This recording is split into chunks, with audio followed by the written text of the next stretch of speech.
Hi, I'm Tim from AutoZone, and in this video, I'm going to show you how to check fluid levels and add antifreeze to your engine. Antifreeze fluid is one of the most important parts of your engine's cooling system. It prevents your car from overheating and can protect it during the hot and cold parts of the year. Now, under the hood of your car, you're going to see a clear plastic tank close to your radiator. This is the coolant reservoir.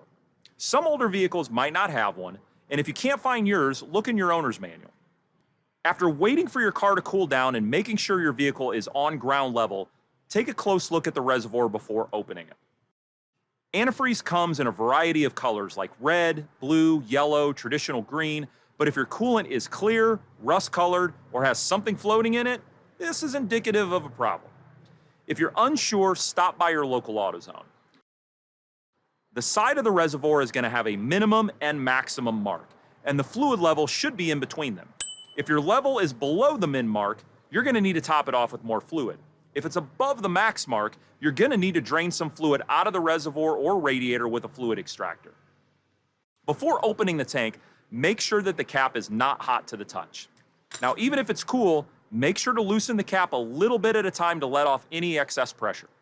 Most cooling systems require a 50-50 mix of water and antifreeze, but you should check your owner's manual to find your car's correct requirements.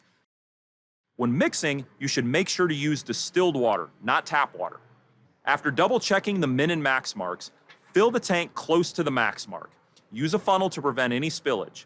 Replace the cap once you're done. Some vehicles require you to add coolant directly to the radiator. When you do this, proceed with caution and make sure the vehicle is cool. And there you have it.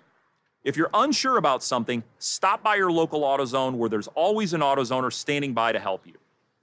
For more car care tips, be sure to like and subscribe. We'll see you next time.